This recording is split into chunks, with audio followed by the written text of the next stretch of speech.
What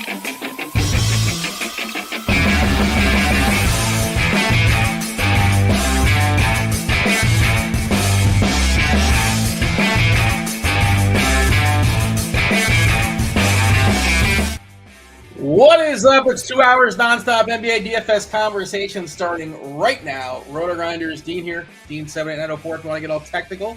Joined today by Tim Buell. You know him better as Tasteful Tides. Tasteful Tides, one of the best single entry, 3-entry max players in the business. Get comfortable, buckle up. Not a lot of time for nonsense because we get 11 games on FanDuel. DK dropped the last 2 for savings. It did include the 9:30 game, the back half of the TNT doubleheader, Golden State, Minnesota, which is one of those games that's on the slate, but like I barely remember it's on the slate. It's like, oh yeah, I guess the Warriors are playing tonight. So are the T-Wolves. Good for them. Miami, the Heat are in LA. That game is not on the DK slate. And Brooklyn, whatever they're going to roll out tonight, they're not on the DraftKings slate. They're on the FanDuel slate, taking on the Clippers. They're on the back half of a back-to-back. There are 8 teams in the back half of a back-to-back. Those teams are Philadelphia, Atlanta, New Orleans, Chicago, Milwaukee, Denver, Dallas, and the Nets. 2 teams on the front end, the Clippers and Houston. We just got news breaking because we had news breaking throughout the entire day. We talked about all the stuff, back-to-back stuff. You're going to have a lot of guys scratch. Was there more news dropping? Is that another air horn, or is that just implying that something else happened new?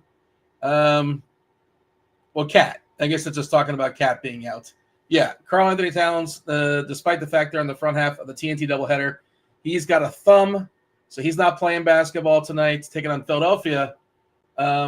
Well, they've ruled some guys out, and we'll see. Stay tuned as far as Paul George. He's questionable. Didn't play yesterday. Maxey, he's questionable. Did not play yesterday. We just got a trade as well.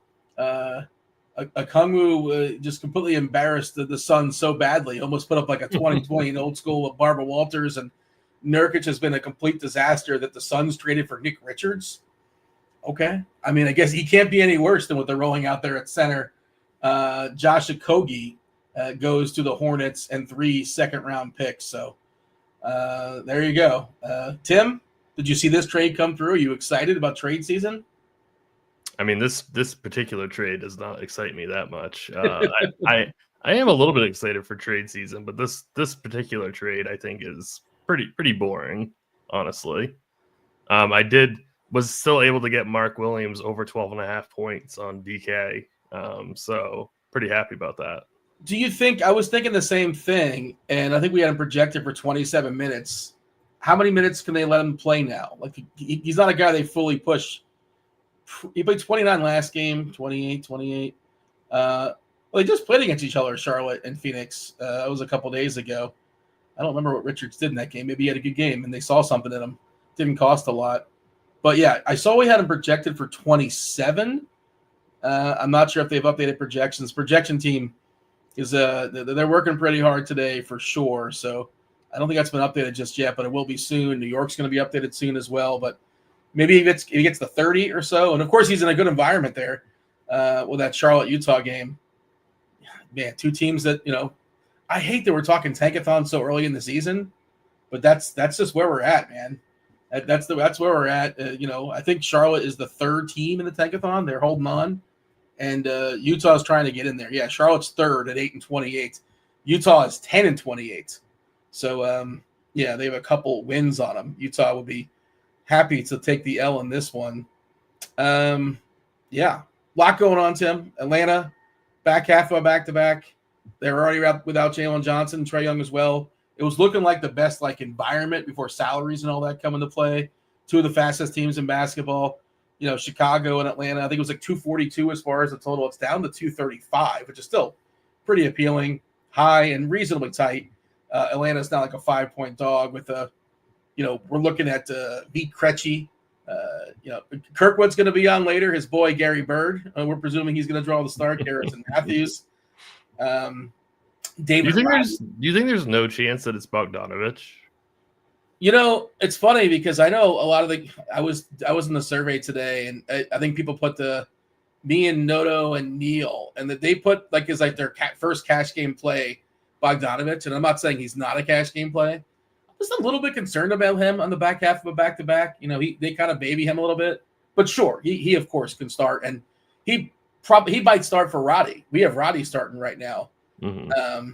So it's going to be Daniels, Krejci, Capella, most likely. I would imagine those three, and then two of Matthews, Roddy, and Bogdanovich. And like they have 11 dudes, but they're 8 through 11, so it's really rough. Barlow, Plowden, Keaton Wallace, and Mohammed Gui. I believe it's Gee. Yeah, well, my bad. They're pretty rough there as far as beyond, and I'm really curious how that goes down. But you know, the Atlantic guys are just going to be flooding into lineups. Ran some optimal stuff. I'm sure you're running some sims as well. Seeing 4 hit most every FanDuel lineup. The first ones I'm making on DK, and this stuff actually might change because now Precious might jump in there for New York. So maybe we are going to fall back a little bit on Atlanta, and like Atlanta's going to be like 2 or 3. But we were talking pre-show. It's stars and scrubs, right? That's kind of going to be the path tonight. Yeah, it's looking like a very, very stars and scrubs type slate, and it just got more. So with no cat, I'm waiting for projections to update and to get another run in Sims before I upload one, because I'm imagine now Precious is going to be flooding optimals and Sims, because he is $3,700 on DK, $4,200 on FanDuel. He's power forward center on both sites. He should be playing minutes now in the high 20s. Doesn't look like Sims will be playing for the Knicks tonight, and we just got Cat rolled out. So it looks like, and they did call. You were saying how they did call somebody up from the G League, but I can't imagine that's going to eat into Precious's minutes that much. So I think Precious is going to get really all the minutes that he can handle. Yeah, I saw earlier in the day, and that was more like a sign that like Cat might really sit. Right. Not necessarily he's going to get a bunch of run. Ariel Hukporti, I know he's one of their prospects, one of the young guys. I don't know how to pronounce that. My apologies. Producer Steve is probably angry if I mispronounced that. I apologize. We should have projections coming through momentarily. Let's see. I guess I got it correct. Thank you. So it says 5:07, but we're still seeing Precious at 18 minutes. And that can't be right. Yeah, Okay, I didn't think so. He's got to get some more running. Is Sims still questionable too? Because I think he was questionable as well. We've seen sometimes where Cat is out, Sims starts, but it's more of like a ceremonial, I guess. Like he's not necessarily somebody that's going to close and get a ton of minutes. I think he's still questionable as well. Did not get news on that. Yeah, he's still questionable with the back. And we talked about this before the show, man. Oh, God. Philadelphia is the worst rebounding team in basketball, and they're without Embiid, and they're without Drummond. And now there's no Cat. Like, if you would have gotten early on it, like a Josh Hart ladder for rebounds, that kind of thing. Precious for now it's too. I tried to get it before the show, but was not quick enough. But good spot for rebounds for New York. Big picture wise, as far as this slate, anything you want to say? We're still monitoring, right? Maxey and George are both currently questionable for Philadelphia. The other side of that New York game. For FanDuel, Bam Adebayo is questionable for Miami.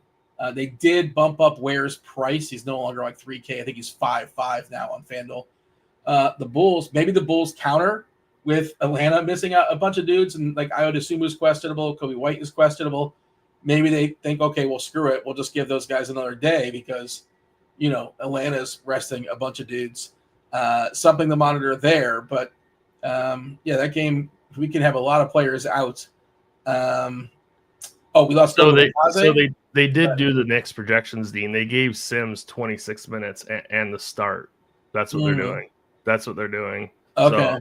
So that's my bad. I thought Sims was like doubtful, but I guess he's just questionable. Yeah, so that's my fault. Sorry for saying that. But so Sims looks like he's going to be our projected starter, getting 26 minutes. So I guess Precious is not as big of a value play that I thought. But if Sims were to miss, then absolutely Precious, absolute slam dunk. Yeah, 18 to Precious, 26 to Sims. Sims not a really good fantasy department of player. He's eking his way to about 18 or so as a median projection. But yeah, stay tuned if he does not play. Okay. I think Precious is at least in the pool. I think he's in the pool. But not for your cash games. If you're running 150, you could consider it. Do want to say what's up to the chat. Kindly hit that like button. Do subscribe. Turn on those notifications. I see a lot of regulars, Chris and Lord King Guru and Eric and Christopher. That's Don Easy hanging out. Derek, who always says hello first. Mr. Richard's always one of the first one in there. And J3, our guy J3. Do want to say what's up. And buckle up. It's gonna be a wild slate for sure. 11 gamer. Tim, you got anything before we fully dive in? No, I think we can fully dive in. It's looking like some of the later games, like trying to find. So like on FanDuel, it's a little bit different because we have that Miami Heat stuff with Bam questionable, and I think your guy Ware is questionable too. So is Ware questionable? I missed that. Huh. I thought I saw that. Maybe he's off now. I could have sworn he was on earlier. Maybe not. But either way, he's probable with a foot. Okay. All right. So maybe he was upgraded, but Jimmy's still out, obviously. Yeah. But I mean, Bam is pretty big news for that game. So definitely something to look out for if you're playing FanDuel tonight, because FanDuel included both of the late games, whereas DK did not. So we're going 9 DK, 11 FanDuel. So just make sure to pay attention to that game. So I think that game is going to go a little bit overlooked on the FanDuel slate. Well, the thing is, if Bam is out, I don't think Ware is like this lock load at 5.5. I know he put up a 40-burger, in his absence before. You can't really assume that's going to happen again. He's been good. He's athletic. He's bouncy. He can hit some threes. He's a good stocks guy. But they bumped him up to 5.5.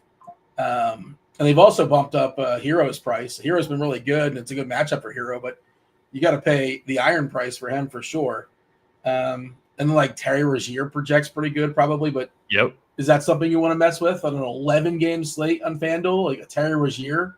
You want to hold out and like build your lineup for a what if for Terry Rozier? Well, I kind of want to play. I kind of want to play Hero though. If Bam is out, you can just do that either way. What's that? You can just do that either way, though, right? Right. You can just play that's true. That's true. You playing on FanDuel tonight? I am. Yeah, I figured you're making at least one lineup over there. Okay. Anything else before we get a move on? Any news coming in? I don't think so, right? I'm sure the news flow is going to be coming in pretty well. We already got a whole bunch of it, but you never know. It's the association. There are 8 teams the back half of back-to-back. We'll talk about that New York game. New York, Philadelphia, 220 is the total. Philadelphia is a 7-point home dog here. I watched the other game. I watched the game on mute. They actually fought pretty good, considering they were missing everybody. They didn't get completely shellacked by OKC. OKC did cover though. They did cover because great teams cover. The Thunder won by 14. I think the line was like 12 or 13 when I got it. But and the Philadelphia crowd probably not that forgiving. It's been a disastrous season. At least they have their Eagles, I suppose, to keep their mind on. How the Flyers are still bad, right? I think the Flyers are bad. I mean, they're not as bad as they were in the last few years. They're okay. Konechny? Is that the other guy? Konechny, Travis Konechny. There you go. All right, who's in? Who's out for Philadelphia? Well, we don't know. It's pretty important. The only game at 7:00. I was thinking we could possibly punt this game, and maybe we still can. I don't know. Maybe you tell me, because there's a lot of good stuff.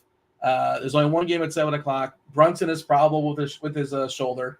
Assume he goes. Sims is questionable with his back now. If he doesn't go, the floodgates will open for Precious. Precious Achiuwa would look spectacular, and he would dominate the glass with Philadelphia's woes on the glass and missing 2 of their 2 bigs. Drummond, Embiid, Kyle Lowry, Caleb Martin, KJ Martin, Eddie Martin is out for Philadelphia tonight. Tyrese Maxey's dealing with that hand. He's questionable. Paul George is questionable. What can you tell me, at least as of right now, as far as New York and Philly? Yeah, as of right now, if none of these guys sit, This game is not super appealing to me. I guess Brunson without Cat is an okay play at 8,400. But I'll tell you one thing: if Maxey and George both sat, we're not going to be able to punt this game. You're going to be. I mean, if you look at our if then projections, if then page with this Philly team, if Maxey and George are out, I mean, Ricky Council would end up being like an absolute smash value. Justin Edwards and Jeff Dowden also would become extremely strong DK values, and also pretty strong FanDuel values as well. So it really, and then let's say George sits or one of them sits, then I think the other one becomes a really, really strong play also. Like if George were to sit, I'm gonna want to play Maxey. So it's. Are you concerned about he's legitimately dealing with a wrist? Like it's not nothing. Yeah, but if he's playing, I'm not going to worry about it. Okay. And like Derek, yeah, okay. So Sixers pretty hopeful that Maxey and George will play on Wednesday. I don't know if that just came out. Yeah, that just came out. Okay. I mean, who knows if that's just like I don't know, like a fake report. I don't really know, but they probably have extra reporters at with TNT. I would imagine one of the TNT guys is there. I don't know who gave that report, but and I think George is like for sure going to play. I don't want to speak in like definitives, but like they held him out yesterday because everybody else was sitting out, and this is a TNT game and whatever. They got to give somebody out. He's not really that beat up, far as I can tell.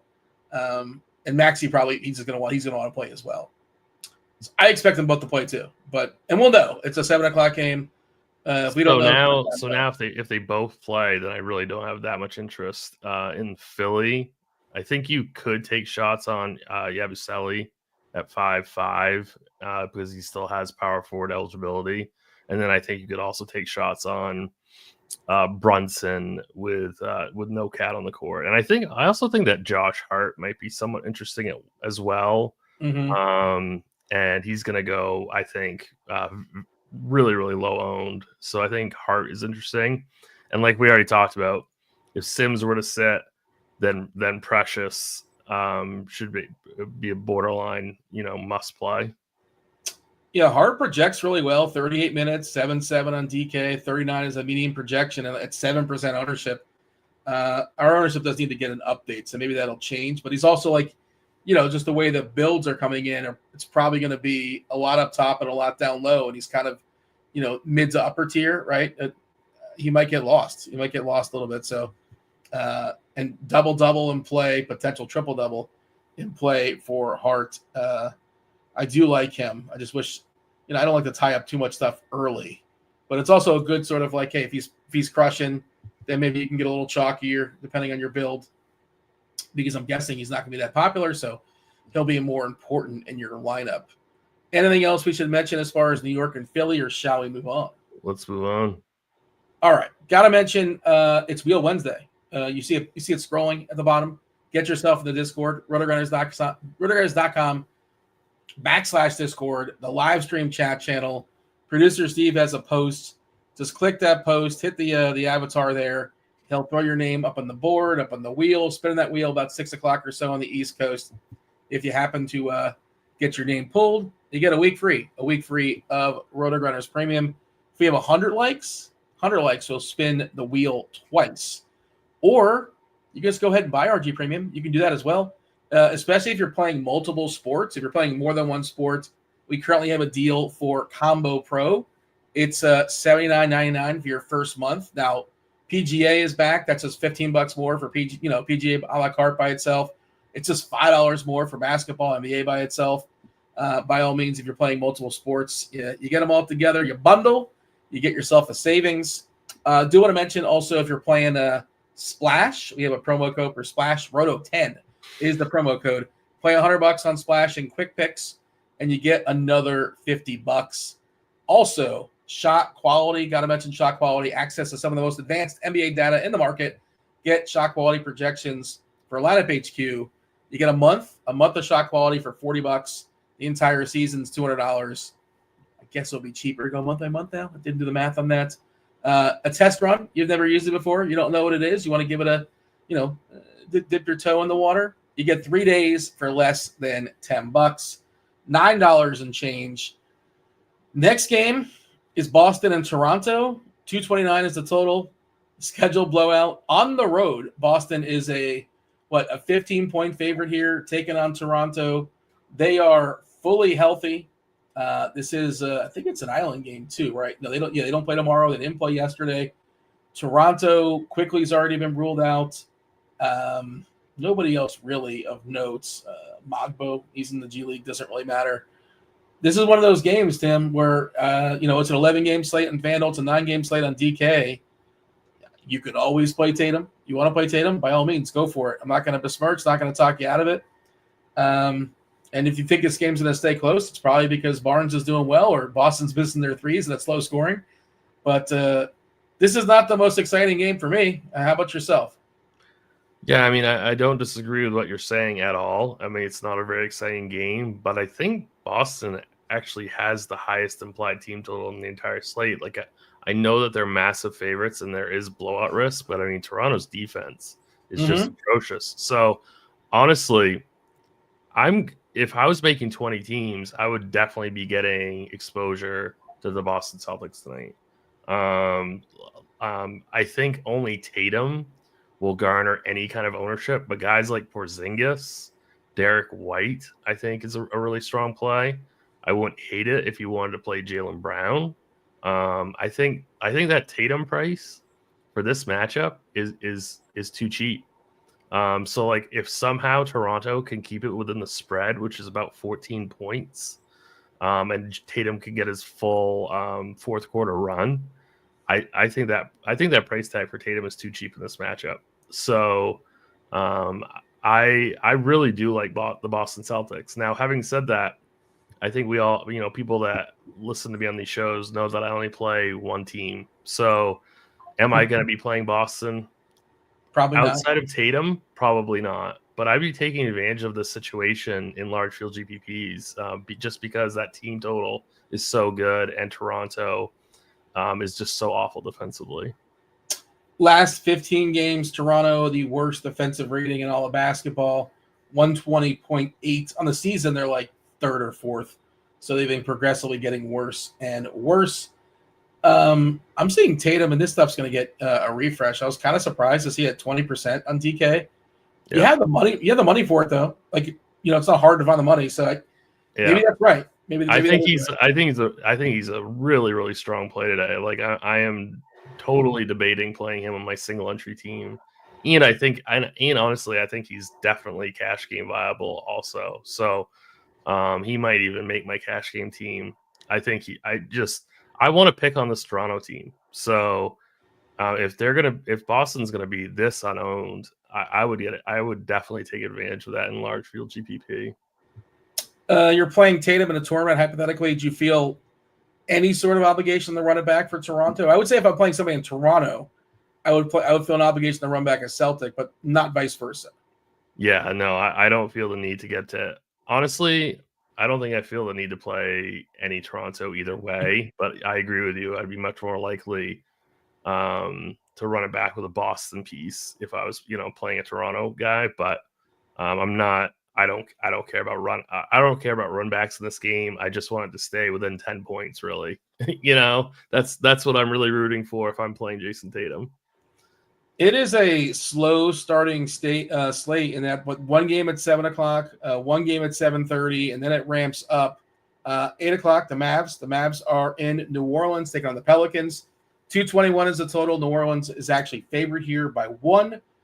Luka's going to be out. We're expecting Kyrie to be out. He's officially doubtful. Derek Lively got hurt last night, so we're presuming that Gafford's going to jump in that starting lineup.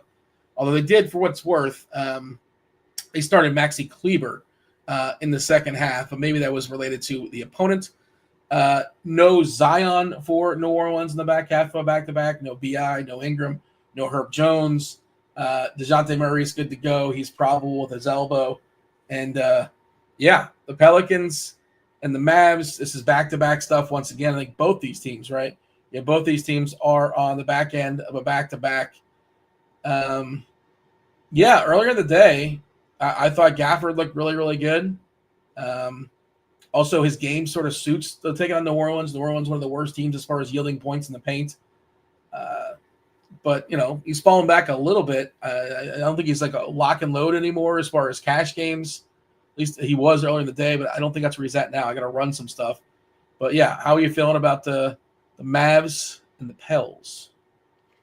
Yeah, I mean, I still think that Gafford is a really strong cash game play. Yes, there is way more value than there was earlier in the day, but I still think Gafford, at least on DK, where you can play two centers, is completely fine in GPPs and cash games.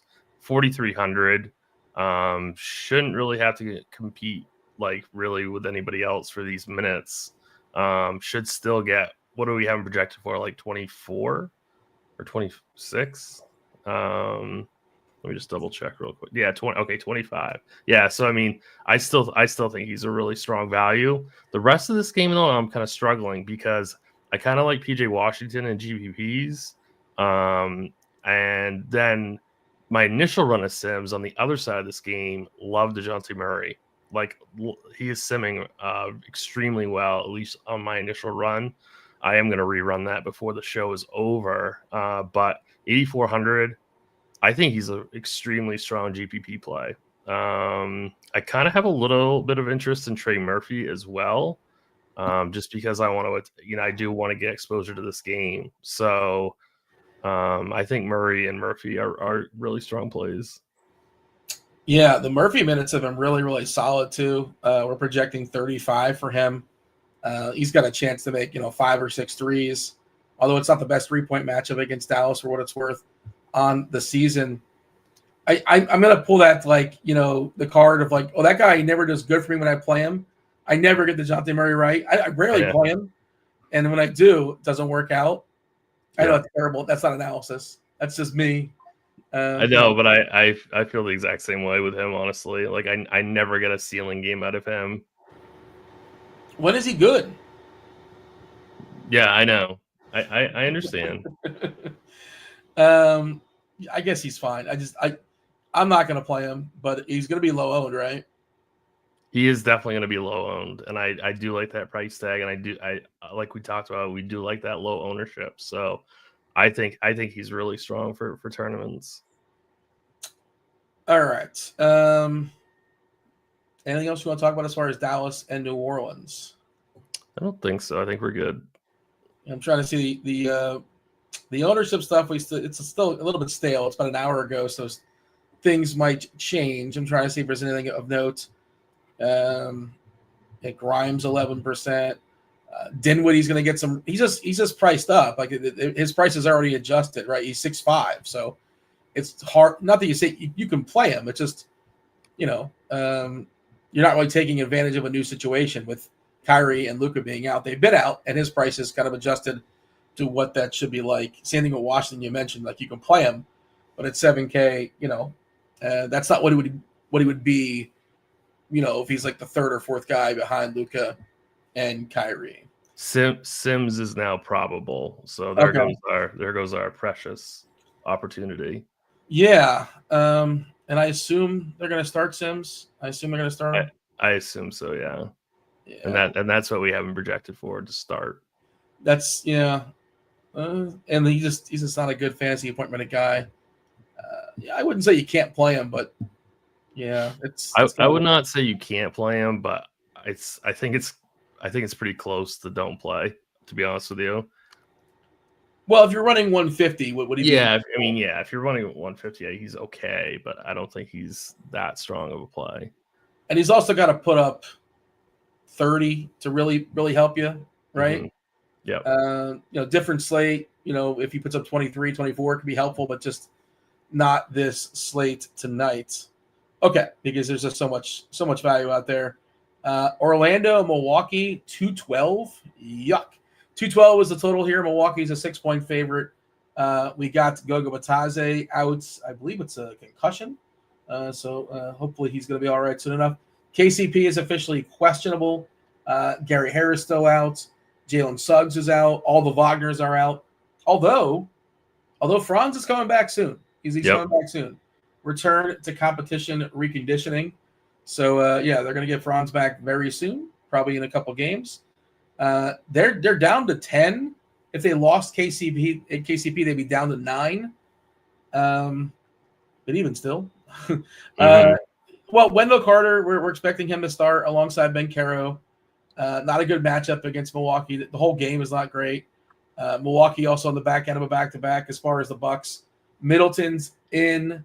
Trent is out. I don't think that really matters a heck of a lot. We don't have to play, which random guy is going to hit 3 or 4 threes. I think it's a game we have to play tonight amongst Jackson and Green and those guys. Doesn't matter. How many minutes can Jonathan Isaac play, I think, is a question, because he was projecting pretty good earlier. What's the most amount of minutes we can get out of him? Because they would need him for Giannis, if nothing else. Yeah, I think he's gotten up to like 27, I think, is the most he's played. If you told me he was playing 25 minutes tonight, I would 100% be playing him. It's just it's so hard to predict. He's very, very, hard to predict minutes wise. But if we got him somehow starting, I would definitely be playing him. And I think you have to take shots on him in GPPs, because he could absolutely crush this 3.8 price tag. Because you have to gamble on the minutes being there. And like you said, you do need him for, to guard Giannis. So, I've been kind of looking at him all day as a play. And I think he's an extremely strong GPP play. I don't think you can play him in cash because the minutes are not safe, necessarily, unless he starts. Like if he's somehow in the starting lineup, I think he's a plug and play in single entry in cash and in large field GPPs. Like I don't really care if he's going to be super, super chalky. I feel like his fantasy points per minute are down this year, 0.98. I want to say it was better in seasons past, but I would like to know if there's like some variance on his stocks, like if he's has like a lower block rate or something like that. I don't know. Maybe we can check that out. I'm curious now that you bring it up. But and his samples are generally kind of small because he doesn't play a ton necessarily. Right. We have him projected for 24. He played 27 last game, the most he's played the entire season. Let's see. I'll pull up his check out his per 36 on the season. 1.6 steals, 2.8 blocks. His career average is 2.3 blocks. Last year was 2.8 blocks, so it's the same exact. The steals are essentially the same. Oh, wait, yeah. The steals are essentially the same, just down a tenth of a point. So no, points are down a little bit. Points are down a little bit. Rebounds are up a tick. Assists are down a tick. So basically the same. Giannis, are people playing Giannis tonight? I feel like they're not. I would assume not, but I mean, people do play him regardless. I imagine he'll be around like 10% owned. He's been getting these like really, really like not great triple doubles, it seems. Right, yeah, I know, but he's just so expensive. He needs more than 10, 12, and 11. Like that's not enough. So yeah, I'm not really interested in Giannis tonight. If he beats me, he beats me. I just not somebody I'm going to be looking to play. This game, I think, does not have like a great pace or total, so not one that I'm looking to play Giannis in. I'm pulling up his stuff on the season. In his 2 games, he's had one really big game against Orlando about. Is this there on the 10th? So 10th, 12th, 14th, and 15th. This is what, their 4th game? It feels like Milwaukee's been playing a lot. I think they've played three times already this year. This will be the 3rd time they play tonight, at least for Giannis. I don't know if they missed a game or not.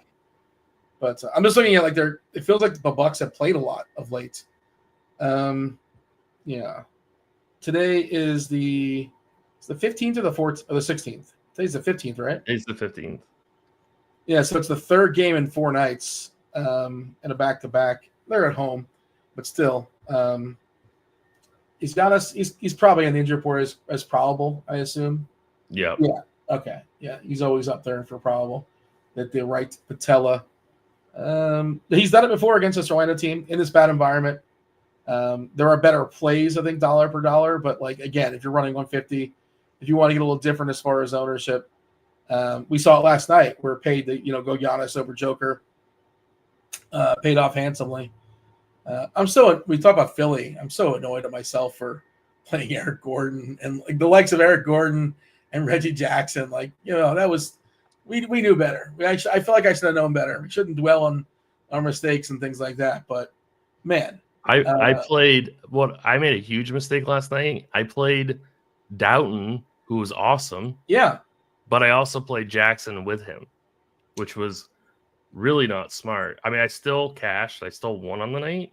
But I should have just if I had conviction on Doughton, I should have just left you guys. Yeah. Right. I should not have played him and Jackson together.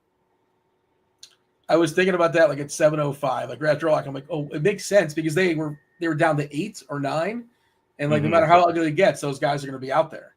Right. And it never really got to the point where it's super ugly. It's just they were just clearly outplaying the starters, especially Reggie Jackson, who was completely horrendous. Right. Okay. I suppose we should. Anything else, Orlando, Milwaukee? You got anything? I have nothing.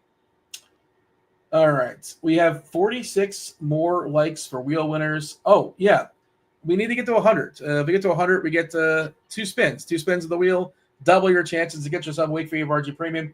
Doesn't cost you anything. In about 20 minutes or so, producer Steve's going to jump on here. We're going to spin that wheel and give away a week free of RG Premium. It's scrolling at the bottom, but if you're only listening, jump in the Discord channel, rotogrinders.com/Discord, live stream chat channel, and just hit the bell where producer Steve has a post.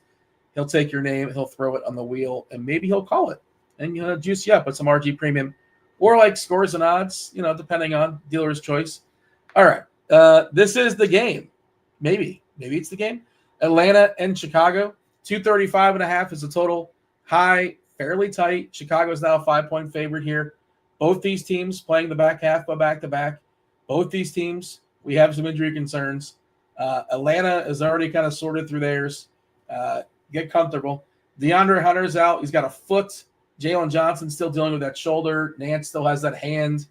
Ricochet, he's got an adductor, a left adductor. And Trae Young, they gave him he's got a rib. He's got a rib. How many ribs do you have, Tim? What is it, 16? How many ribs do we have? I think that's correct, but I'm not. One of his ribs is not feeling great. But I think is 16 the number we have? I didn't know there'd be a biology, but I feel like that's the correct answer. Yeah, so he's not playing basketball. Tons of usage. We're projecting Dyson Daniels, Krejci, Garrison Matthews, Roddy, and Capella. That could change. Also of note, as far as our projections, we're expecting more than 48 out of Capella and Okongwu. Normally we chop it, and even Okongwu was like amazing the other game, and he played like 24 minutes or so, maybe 25. He only got so many. But is it 24 ribs? Oh boy, yeah, I was way off. I knew it was an even number. Oh my word! Dude. Come on now. It's 17 ribs. Doesn't make any sense. Steve's clowning me. Well, Steve has Google. He probably already knew that though. Everybody in chat did as well. Yeah, so we are giving I think 55 minutes in total to Capella and Okongwu, which is interesting. We don't get a lot of overlap with those two. Let's see if that's changed. I know it's what it was before. 24 to Okongwu. Oh, you know what? It went away. Oh, that's interesting. Somebody had a conversation and they said, nope, there's not going to be overlap. There might be, but they're not projecting it now. That's interesting. Do you think there's a chance? What's that? That Bogdanovic starts? No. That Capella and Okongwu, they overlap the 48 minutes because we're now projecting it for 48 in total. I mean, Yeah. I don't know. I don't think. I mean, maybe for like 1 or 2 minutes, maybe. But I mean, I'm not really sure. Man, Okongwu still has pretty high projected ownership, doesn't he? All these guys do. I certainly don't fault anyone for playing them. I absolutely love Dyson Daniels tonight. Garrison Matthews. I mean, that's super sketchy. That's super sketchy chalk. I'd rather play Krejci, but Matthews is just so cheap, and he should play minutes in the high 20s. So I mean, just getting you say 22 or 20 fantasy points at 3-3, and he fills the shooting guard small forward spot. So I guess I don't hate it. I'm just a little bit nervous. I guess a little nervous with that chalk. But you're definitely playing Matthews and cash games. I mean, Atlanta's absolutely flooding optimals right now. You're getting to like 3 or 4 of these guys, and it feels like every single lineup. Right now, the current optimal has 3 Atlanta, but I'm seeing some teams with 4. But pretty much every team has at least 3 Atlanta pieces in it. See, again, I was most nervous about Bogdanovich, also because he's more. Bogdanovich is more money. Right. And he's the guy, like, if this game gets ugly, and it's not projected to get ugly, but he's one of the first guys that goes to bed back half of back-to-back. I'd love to know what the most minutes they've played Bogdanovich on the back half of a back-to-back is this year. I guess I can go through that and figure it out, but something I wanted to find out earlier, and I just got distracted and I forgot. Let's see. I feel like he hasn't played a lot of back-to-backs. That's kind of what I'm finding out. Like, yeah, he hasn't played a back-to-back all season. Really? That's yeah. They've rested him before on back-to-back. So as far as I can tell, doing a quick scroll, he has not played a back-to-back this year. So, and also, like, why is he playing? I guess they have to play. They can't sit everybody, but he's got that knee. They've been dealing with him.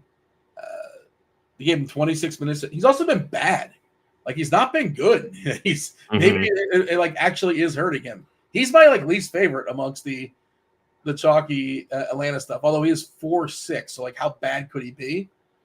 And then you mentioned like Garrison Matthews, and he's not a guy that really creates his own shot. He like benefits from Trae Young, to get him an open three. Right. So it's tricky. I guess Dyson Daniels is going to run some point for us. Yeah, like I really like Dyson Daniels. Like he's the one piece that I'm like really excited to play. I mentioned Krejci at 4K. I don't mind him at all. He's probably my second favorite Atlanta piece. I don't mind going back to Okongwu either. So he's pretty high up there for me. But like Matthews, I feel like, and Bogdanovich both make me a little bit nervous, and they're at their mega high ownership. So, yeah. But I mean, I'm not going to tell people to fade them. I mean, they are gonna play a ton in a really good matchup. Yeah. Yeah. Don Easy says none of those guys you mentioned. Who's gonna bring the ball up the court for Atlanta? Well, it's gonna be Dyson. I think it's gonna be Daniels. Roddy can handle the ball a little bit. I don't think Roddy's gonna be bringing the ball up and be like the primary ball handler, though. Do you? No, I'm not even sure he's gonna start. I'm looking at the assist rates. So I ran a court IQ and I kicked off Jalen Johnson and Trae Young. Should I also kick off Hunter, or would that leave me with nothing to work with? Well, you could see, it might leave you with nothing, but I'd still try. Well, Johnson and Young off the court, and I have like Daniels at 118 minutes, Bogdanovich at 61. Okay. There too, just because again you can't kick everybody off, and because you just haven't really seen the situation, so you're not going to get any information. Garrett Matthews 112 minutes. But Roddy has a 12% assist rate. Krejci at 27% assist rate. Daniels at 27%. Bogdanovich 24%. I mean, that's why I think the Bulls are just like probably going to win it. I'm surprised by the line. It's only 6 because I'm looking at Atlanta like who's going to be their ball handler, and then Daniels is going to have to work harder on offense. So I think his defense is going to like suffer to some degree. Is he going to be 100% on both ends throughout the entire game? Because he's their, the big defensive stopper. They'll throw him on Levine. So I don't know. I don't think Atlanta, and then all of a sudden you're betting the Bulls -6 against anybody. Does that feel comfortable? The Bulls are terrible too. I don't know, man. Is this the line? Is this the line you expected? I thought it'd be a little bit more, but you thought Chicago would be favored by more, like 8. Yeah. Yeah, I guess I'm really not that surprised by the line. Yeah. This total is fantastic. I also think that Krejci could end up being the primary ball handler also. So, or at least get some of that. And I think if you're playing large field GPPs, getting to Keaton Wallace at 3K, right? And maybe he gets a little extra run if the Bulls do blow this game out. So I think getting to at least a little pinch of Keaton Wallace and large field GPPs at Stone Min. I mean, he's already projecting for 20 fantasy points. So, which is usable sometimes. It's definitely usable. So I think he's really, really interesting in large field at least. So do you want to give me a power ranking on your interest in the Hawks? And also, like, how many Hawks is too many Hawks? Where is the cutoff? I certainly wouldn't play more than 4, but I do think it's probably a min 2 spot though. Yeah. Will I play 4 though is the question I'm kind of asking. And maybe I play 4 if I'm playing Bulls. If I'm playing like Levine or something like that, maybe I get the 4. But maybe that's a bad idea. Is that sort of like an amendment to put in there? If 4, then play.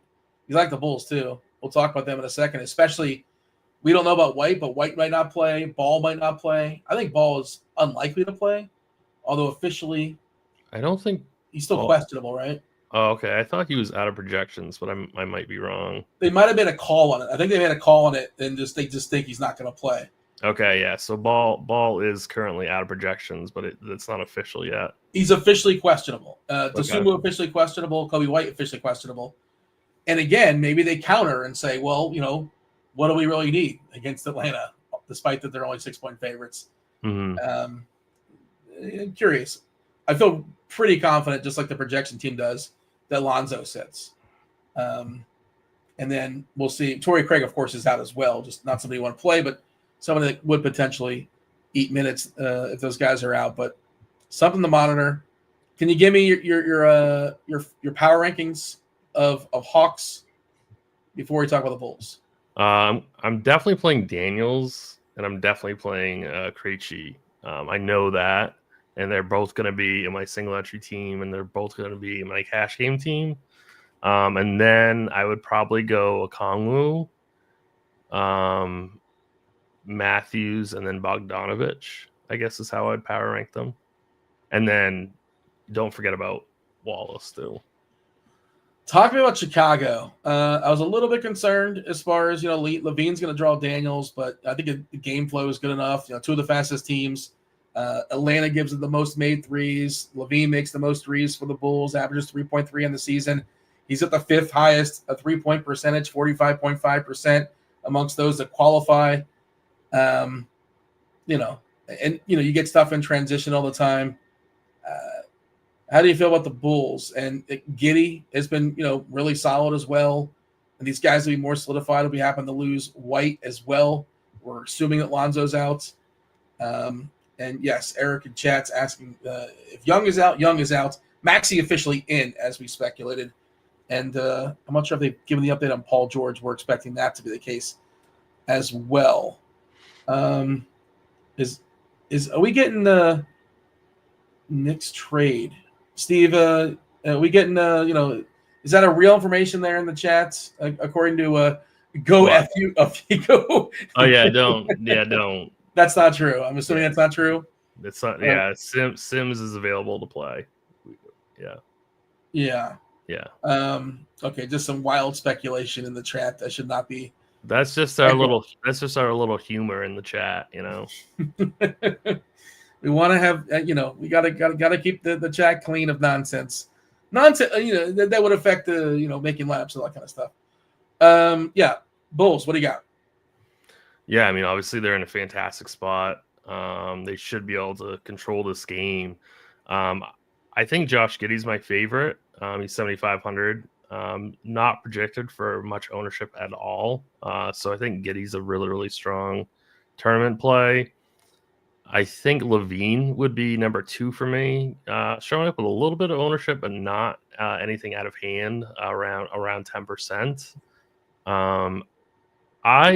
I don't mind Vucevic either, but I think he would rank number 3 for me. I think it's really just Giddey and Levine for me. I think this is a really, really good spot for Levine, a really good matchup. So I think Levine is probably my favorite GPP play for the Bulls. Yeah, the tough thing for Vooch for me is just like we talked about Gafford, we talked about the Atlanta guys, Joker we haven't talked about yet, Wemby we haven't talked about yet. Just the center position. Now Wemby you can play a power forward on FanDuel, so you can get Wemby and you get another center, kind of a cheat code. Of course, DK you can roster 2 centers as is, but that's an issue oftentimes, right? You want to play 4 or 5 centers and maybe Vuk gets kind of lost in the shuffle. We did just get a new update on SimLabs, excuse me, and so I'm getting to Chicago, the 7th most out of any team, which makes sense to me. Atlanta's the clear number 1, then the Knicks, then Dallas, San Antonio, and Orlando, and the Jazz. All right, maybe we'll revisit that later on as we close in on lock. Next game, Memphis, San Antonio, 239.5. This one's high and tight, right? Memphis is just a 3-point favorite here on the road in San Antonio. I like the idea of a Wemby Ja lineup. I think that's kind of fun. I have not built that, but I can see that working. Something to work with in tournaments. Ja, you wouldn't play in cash, but we saw his minutes get up pretty high last game, which has been kind of the issue with him and Memphis in general. I think he had like 35, 36, 37 last time out. Huff is probable for what it's worth. G.G. Jackson is still out. Marcus Smart is still out. San Antonio, they're still going to be without Sohan. We saw Stephen Castle, the rookie, jump in and play spectacular. He's another one of those guys that probably looked better earlier in the day, still very playable. Wemby, to me, looks like one of the best options. Memphis is a good defensive team, but they also play at the league's fastest pace, meaning they give up the most. Despite the fact their defense is good, they give up like the 8th most rebounds, like the 9th most points. They're also like top 7 or 8 in both stocks as far as yielding blocks and steals. And when Wemby gets, hits his variance, the ceiling of his highest variance, it's typically when he gets loose from a blocks perspective, from a stocks perspective. So Wemby to me is probably the best big spend on this slate. You tell me otherwise. How do you feel about the Grizz and the Spurs? Yeah, so I think that Morant is a little bit too cheap. Just sometimes he doesn't get extended minutes. So that's the only thing that concerns me. But I think he is too cheap on paper, 8,500 in this spot. So I do like Morant. But when compared to that last game we talked about, the Atlanta-Chicago game, I still kind of prefer Levine and right around that same $8,500 price point. So, it's kind of one of those things. But I think you should be getting to Morant in some capacity in a portfolio of teams. He's going to be extremely low owned. Outside of Ja on Memphis, I don't have a whole lot of interest in any other player. This team is pretty much full strength now. So I'm really not interested in any of the other starters or bench pieces. I was getting to Wemby a ton in optimals earlier in the day, not so much right now, but I still think that Wemby is a really strong play, and I think you can play him in any format. Castle, I still think you can play in any format. Yeah, and I love sell in GPPs. Maybe not in single entry, definitely not in cash games. And then I also think that Keldon Johnson at 4,300. He's all right. I think he's okay. I mean, I think Memphis is number 1 in pace. This is a really good spot for San Antonio, and there's not going to be with so many people clicking on Atlanta tonight. I think San Antonio and some of these cheaper pieces are going to be solid pivots off of some of this Atlanta chalk. So I think guys like Keldon and Castle are going to be good contrarian plays off of the guys like, Krejci or Matthews or Bogdanovich. Not saying that you should be fading those Atlanta guys, but just getting to some as a hedge stack here and there. Matthew in chat said he just tuned in, had to do a double take, looking at beardless Tim. Yeah, it threw me off too. It threw me off as well. I didn't comment on it, but don't think it wasn't in the back of my mind. I've been thinking about the entire show. There was a big misunderstanding at the hairdresser today. Let's just put it that way. Can you give me 30 seconds on it? Well, she just started in, and then all of a sudden half my face was shaved, and I was like, and then she looked at me, and she goes, "Did I mess that up?" And I was like, "It's okay." What do you do at that point? Like, what do you say? So, did you want to trim? Is that what you wanted? Yeah. And this person's been doing my hair for quite a while, so I was pretty surprised. You can't just say the usual at this point? They don't know what the usual is? That's pretty much what happened, though, is what I pretty much did say that. So, yeah. And she was like, "Oops." And I was like, "Yep, okay." Did you change the tip? Did you modify the tip at all? I don't know. You don't know what you tipped her? Oh, no. I tipped her the same. Standard, whatever the usual is. Yep. Yeah. Yeah. Right. I always tip her 25%. So respect. I didn't want to be a jerk. All right. Tim's a good guy. We have, let's see, how many more games do we have as far as the main DK slate? We got 3 games on DK. FanDuel, you can touch on FanDuel when we get there if we need to. We'll see. Dean would have demanded a refund. I would just be, befuddled that I have a beard that needs a shaving. Never in my life have I had a cut and a shave. I always wanted to. I feel like I'm missing out. I've never had that before. I wasn't even paying attention to what was happening, and all of a sudden I looked up and I was stunned. my wife is pretty pissed too. She wants you to take that tip back. She's not happy about it. You could grow it back like in 3 days, right? You get that chia pet thing going. How long does it take? I bet I could have it back in like 10 days. That's amazing. It's super. I'm jealous of that. That's like a superpower. All right. The Hornets take on the Jazz. Basketball will be played in Utah tonight. Oh, you know what? Let's put that on ice because we have to. We told the people 6 o'clock on the East Coast. We're going to go ahead and spin the wheel. I know we're a few likes short. I don't know if we want to make it interesting. We got to build the drama. If we get 100 likes, producer Steve will come on and spin the wheel twice. But as of right now, I think we're just spinning it once. Steve, you want to let us know where we're at? Are we closing in? Are we in single digits? 82 at the moment. That's so we need 18 more for 2 spins. Is that the deal? That's less than the amount of ribs that people have. I don't know if you guys know this, but the human body, 24. We all know 24 ribs. You aware of this?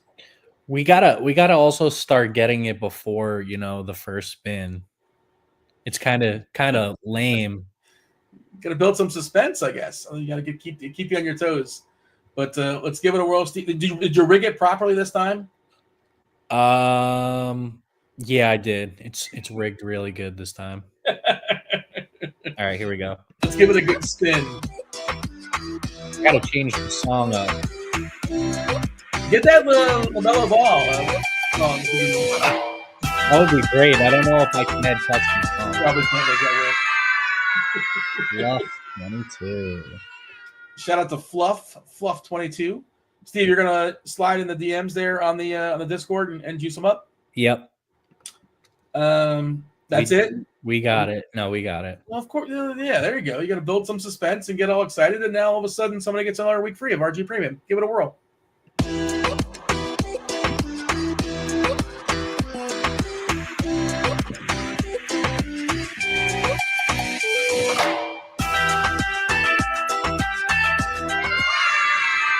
Double on go. All right. I feel like it's a name we've seen before. It's definitely you rigged it pretty good. You rigged it pretty good today. Next Wednesday we will do the same deal. We spin it once automatically, possibly twice, depending on the number of likes we get. Let's talk about the Hornets. The Hornets and the Jazz, 221.5 is the total. The Jazz are 5-point dogs here at home. The Hornets just traded away their backup center. I meant to see if we changed our minutes as far as Williams. He was 27 before. We'll check that in just a second. Who's in, who's out? Well, Richards is no longer on Charlotte. Otherwise, they're pretty healthy, right? Trey Mann's out. Diabate's out. It's Utah that's the issue here. Jordan Clarkson. They plantar fasciitis. John Collins. They gave him a hip. Keontae George expected to go. He's got that heel, but he's expected to play. It just says rest for Colin Sexton, which is kind of hilarious because Utah didn't play yesterday. They're not playing tomorrow. And they didn't give a fake injury. They're just saying, screw it, we're resting him. For what? He can't, whatever. Johnny Dzang, he's got a hand. Laurie Markkanen's got a back. Did I miss anybody? There's a lot of guys out for Utah. Let's talk about the Jazz. Tim, what do you got? Yeah, so actually getting to quite a few Jazz in Sims and in Optimals. Bryce Sensabaugh is actually the optimal power forward right now. Not too surprised by that, actually. He should get pretty decent minutes off the bench. We have him for 25 minutes right now. Getting to a lot of Keontae George in Sims and a lot of Walker Kessler. So I think this game is really, really strong for GPPs. Have no issue with maybe playing one of these guys in cash games. It probably would be Sensabaugh in cash. And then on the other side, I don't know. Like Mark Williams, I did bet his points prop. We have him now for 29 minutes, so we got an extra couple minutes. Yeah. I think he's a really, really strong play in GBPs. Probably not a cash game guy for me. Probably not going to make my single entry team either. But he is showing up in our first optimal in Sims, which is pretty interesting. I mean, we have him projected for around 36 DK points, which is really, really strong at 6,100. So, I mean, he may actually be a single entry play at this point because if he were to get over 29, he would be an absolute smash. So, and this is a game. Most minutes he's played this season? 31, 28. Yeah. Okay. He's got 31. I mean, he has gone over the 30 mark, I think, a couple times. So, if there's ever a time for him to do it again, it would be tonight. So, I see a couple people in chat like took the Williams for 15 plus on DK. Like, I don't hate that at all. I still got him at over 12.5, minus 125. I'm sure that number is gone now, but I think it's a really great spot for Mark Williams. Do you know what is not to put you on the spot, but his fantasy points per minute this season just incredible. He's been awesome. LaMelo Ball, we love LaMelo, right? Basically the same. LaMelo Ball, 1.53 DK fantasy points per minute. Mark Williams, 1.5. Just smash. His issue has just been trying to get maybe it goes down a little bit if he plays a few more minutes. But, if he plays 30 minutes tonight, I'm not saying it's for sure going to be, 30 times 1.5, 45 DK points. We'll certainly take that. But again, like you talked about, he's not going to be owned. It's certainly not in single entry stuff. He's going to be in the single digits in single entry, I think. Big picture, 15% on DK, but I think that's going to fall in the single digits on the single entry stuff, where people tend to be a little bit conservative. They don't want to get as ambitious. You're talking about Williams? Am I wrong in saying that? I think you are wrong. Okay. I think he's a steam candidate because they're going to see this Richards trade and this matchup. Yeah. And this matchup. You can't ignore this matchup. So I don't agree with that take, but obviously I can be wrong.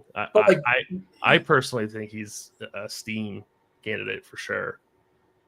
Who's he taking ownership from? Is he taking from Wemby? Is he taking it from Joker? What centers are going away? Let me pull up HQ real quick. Jonathan Isaac, well, he's power forward center. It doesn't count. The Atlanta guys, Okongwu. He's going to take maybe some from Okongwu, some from Gafford, Kessler. I think he's going to take some from Kessler. I don't mind playing Williams and Kessler on the same team in a GPP. Yeah. I do like this game. So I don't know. I think Mark Williams is not going to go down in single entry. Okay, fair enough. I thought that was something we would be able to take advantage. I thought like Gafford would be up there, and I thought Wemby was. I thought it was going to be Wemby and Gafford as the pairing for single entry for centers. But I maybe my read's wrong. This stuff changes. Let's see. We have ownership as of like 550. But like you said, it's hard to sort of put in context of the trade. People see the trade. They're going to see that news, and people are going to be like, "Oh, I want to play Williams now." Like that's why I don't think he's going to go lower. If anything, he's going to go higher. Yeah, maybe I'm just trying to like wish that because I like him too. But yeah, I like too many centers. Again, that's just the problem where we're at. And did you mention Ball? Like Ball's another guy. Like, Ball is definitely a really, really strong tournament play. He's 10K, I think. I love this matchup for Charlotte. So if you want to play Ball, I have absolutely no problem with that at all. I'm probably only going to get my exposure in this game through Mark Williams and Bryce Sensabaugh and or Walker Kessler. But I think Keontae George is another guy who's pretty interesting, but he is going to be like super popular. He's like, I think. How do you feel about that as chalk, Keontae George? That's the thing. Like, I didn't notice how high his projected ownership was. Last man standing. Yeah, you're right. I mean, that is a good point. There's so many good value guards, I feel like, on this slate, though. Yeah, I mean, it's kind of a tough spot. Look at the ball handlers on this team. Like it's Collier, George. Like George is the guy, then Collier, and then Patty Mills. Like I don't even think he's gonna play. Do we have a projected for? I guess we do have a projected for a couple minutes. There's just not. George should be the guy. And again, not to sort of dig into the tankathon stuff, but what if he's playing too good? He might have to go to the bench for a little bit longer than planned. Yeah, because Utah, they're doing their best. They're doing These their best. 3 games that we just covered, I think, like the Atlanta, Memphis, and Charlotte games, I think are just so they're like really, really interesting. Really, really great games, I guess. I think for DFS purposes, you can make your lineups just those 3 games if you want. Yeah. You really could, especially since we didn't get like all that early value with New York and Philly. Houston, Denver. Well, there's some players in this game we like as well, I would imagine to some degree. Jamal Murray, what an amazing game for him last night. What did he put, like 35 points in the bucket in the first half, something insane like that. Would have been more for the game, but it was a game got blown out. He's probable. He's dealing with the knee. And it looks like he's somebody who's dealing with stuff. But he dealt with it just fine last night for what it's worth. Aaron Gordon's officially questionable. He's still coming back on that calf. They said his minutes are super, super limited, or I can't remember what the term is, but you're not playing Aaron Gordon. Houston, Tari Eason is still doubtful. I doubt he plays. Doesn't matter really. Jabari Smith is out too. Amen Thompson's been awesome. Probably plays 40 minutes again, barring anything goofy here. Şengün, another center, just not going to get played. Joker, I don't think he gets played a ton either. How do we end? So I mentioned Westbrook earlier in chat. He's been great. He's been very good.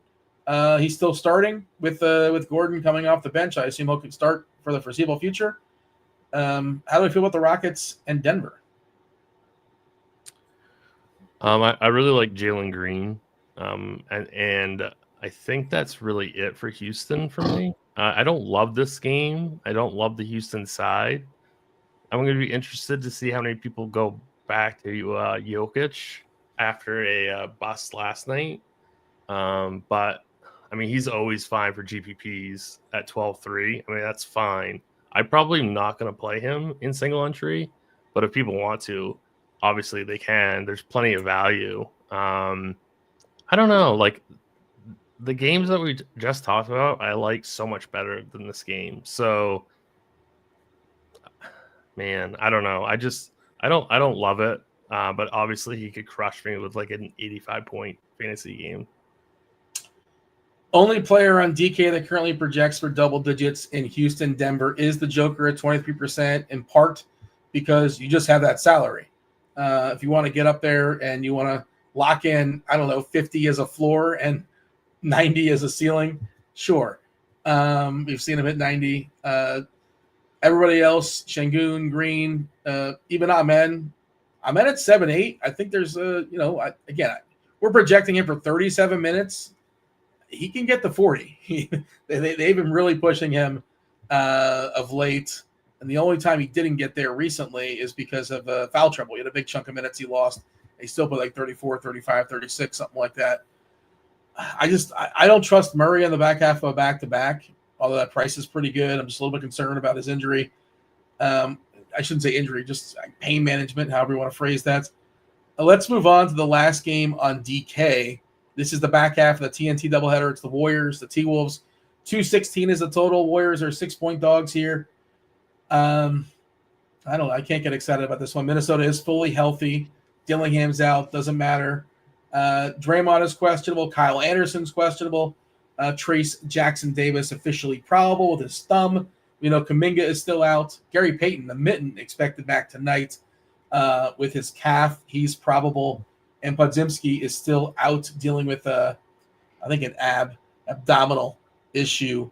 I don't really like this game, Tim. Nope. How do you feel about Golden State, Minnesota? I really don't like this game at all. I don't really like either side of this game. I can't even really think of who I would consider for a Golden State, other than I guess you can always play Curry, but really I don't want to play Curry.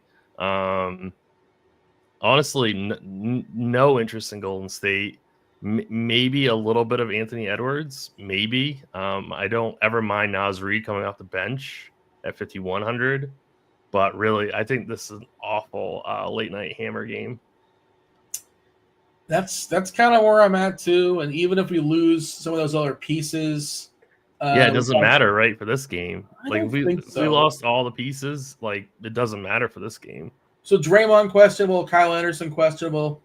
Yeah, I mean TJD would get maybe a couple extra minutes, and like Looney would get some run. We're not playing Looney. And TJD would be in a really, really tough spot too. Yeah. It's just not, and ownership is showing this as well. Like the most popular player right now is Edwards at 7-8% on DK.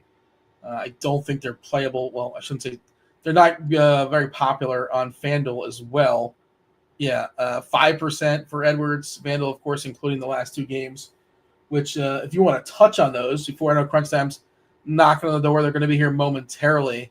Miami in LA, 214.5 is the total. Miami, again, not another appealing number. We've seen Hero be really, really good in the absence of Bam, the absence of Jimmy, and it's a pretty good matchup here against the Lakers as well. Bam is questionable. If he doesn't go, I guess Ware is in the pool, but again, centers are so good tonight, and Ware is no longer 3K, 4K. He's 5.5. He's now 5.5 on DKs on FanDuel. He's not on DK at all. Not on the slate. Brooklyn back half of a back-to-back in LA. It feels like a scheduled blowout, which they're happy to lose. Clippers are big time favorites there. As far as their injuries, the monitor for the Clippers, it is the Clippers are healthy. It's Brooklyn. Claxton is questionable. Cam Johnson already ruled out. Simmons on the back half of a back-to-back is out. Of course, Cam Thomas is out. My guess is Claxton's back, but are you going to play Claxton tonight? I can't imagine with all the other centers out there. Do you have any thoughts, any quick thoughts? I know Crunch Time's going to touch on FanDuel, go around the horn as far as position by position, but is there anybody popping for you in those two games? Like, is it Hero or LeBron? It's only Miami out of those two games. it's only Miami that I have interest in, and that's Hero. And then if I knew Bam was out, possibly like Jovic, because he is power forward eligible. And then I also don't mind Terry Rozier, because he's relatively cheap. He's 5'1". He's got shooting guard eligibility, so don't hate that. But really, I have no interest in the Lakers. No interest in the Clippers. And then, I mean, I'm assuming this is going to be a blowout for Brooklyn, so I don't really want to attack any pieces for Brooklyn. Chicago news coming in. Desumu available. They say 24 to 26 minutes per coach Billy Donovan. Kobe White with his neck. He's good to go. And as we talked about, Lonzo is sitting injury management, back half of a back-to-back. Giannis officially in with his knee. Middleton officially in with his injury management stuff. Not relevant to tonight, but Hartenstein out for a week. That's interesting. So, yeah, I wonder if they're playing against any bigs because they're without their other big as well. So that's curious to see what they'll figure it out. They always figure it out. It was I don't know if you remember Alex Caruso was playing centers for a week, for spurts. That was pretty fun. All right, we should have crunch time coming in here shortly. I believe it is Kirkwood, leader of the Juggalos, the Juggalo Nation. Taylor Smith as well. Kevin Roth, not here just yet. Tim, do you have a favorite play? Favorite play on the slates? Can you pick just one? Favorite game? Favorite stack? How do you want to answer that question?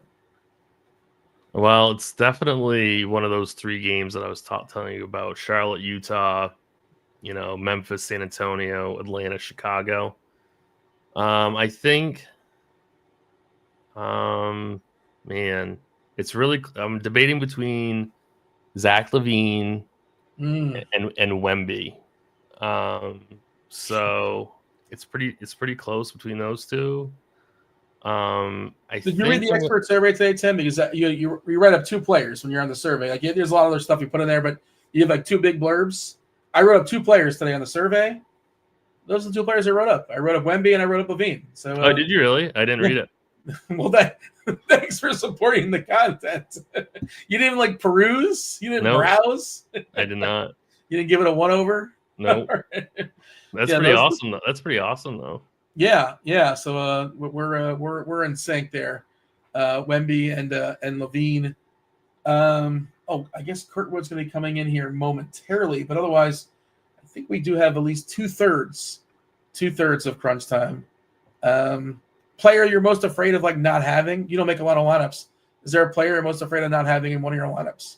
It's definitely going to be a couple of these cheap Atlanta pieces because I'm only going to play 2 or 3. I can't play all of them. So, I feel like probably Bogdanovich is the most guy I'm most afraid of not having. I'm afraid of not having him too, and I'm not saying I'm not going to have him, but if I don't have him, I'm afraid. But I also think if they slide him into the starting lineup, I might play him, but I'm a little bit nervous about him just hitting a ceiling, and he's going to be really, really, really chalky. So I'm leaning a fade right now. Again, he hasn't played a back-to-back all season long, just unless I misread that. I'll throw somebody else in the conversation, that we just kind of didn't really go. We talked about the New York stuff and their center situation. Jalen Brunson, maybe he just drops 40 on Philly on TNT. My last run of Sims, Brunson's really popping. So I think Brunson's a really good call. Yeah, he's a pretty interesting option. I mean, I think, Ball looks better. LaVine looks better, talking about guard stuff. But certainly Brunson is a pretty interesting. All right, let's go ahead and do it. Let's bring in crunch time. They are fully assembled. Taylor Smith, Kevin Roth, Chris Kirkwood, Kirkdiese. Let's do it. Crunch time.